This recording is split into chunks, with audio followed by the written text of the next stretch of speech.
নবনিয়োগপ্রাপ্ত কর্ম কমিশনের চেয়ারম্যান ও ৮ জন বিজ্ঞ সদস্য বিশিষ্ট কমিশনের সভায় ৪৪তম, ৪৫তম ও ৪৬তম বিসিএস পরীক্ষাসহ বিভিন্ন নন ক্যাডার পরীক্ষার প্রশ্নপত্র ফাঁসের সন্দেহ সংক্রান্ত সকল বিষয় গুরুত্ব সহকারে আলোচনা করা হয়।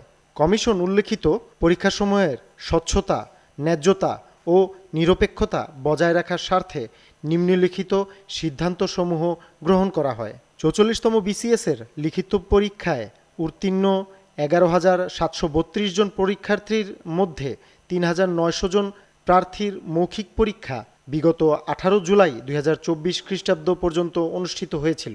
বিগত ২৫শে আগস্ট ২০২৪ খ্রিস্টাব্দ তারিখে মৌখিক পরীক্ষা স্থগিত করা হয়। ৮ অক্টোবর ২০২৪ তৎকালীন কমিশন পদত্যাগ করে। মৌখিক পরীক্ষার সমমান বজায় রাখার জন্য পূর্বের কমিশন কর্তৃক গৃহীত ৪৪তম বিসিএস ২০২১-এর আংশিক অর্থাৎ ৩,৯৩০ জন প্রার্থীর গৃহীত মৌখিক পরীক্ষা বাতিল করে লিখিত পরীক্ষায় উত্তীর্ণ সকল প্রার্থী অর্থাৎ ১১,৭৩২ জন প্রার্থীর মৌখিক পরীক্ষা গ্রহণ করার সিদ্ধান্ত গৃহীত হয়।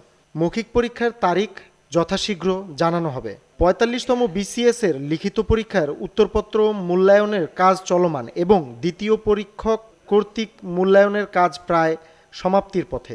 লিখিত পরীক্ষার উত্তরপত্র মূল্যায়নের স্বচ্ছতা ও ন্যায্যতা বজায় রাখার স্বার্থে নতুন কমিশন সকল উত্তরপত্র তৃতীয় পরীক্ষকের নিকট প্রেরণ করার সিদ্ধান্ত গ্রহণ করেছে। ৪৬তম বিসিএস-এর প্রিলিমিনারি পরীক্ষার ফলাফল বিগত ৯ মে ২০২৪ তারিখে প্রকাশিত হয়। এ পরীক্ষায় ১০,৬৩৮ জন প্রার্থীকে লিখিত পরীক্ষার জন্য নির্বাচিত করা হয়। এক্ষেত্রে সম্ভাব্য বৈষম্য দূরীকরণের লক্ষ্যে ইতোমধ্যে নির্বাচিত প্রার্থীদের সাথে আরও সমসংখ্যক প্রার্থী লিখিত পরীক্ষার জন্য যোগ্য বিবেচনা করে পুনরায় ফলাফল ঘোষণা করার সিদ্ধান্ত গৃহীত হয়।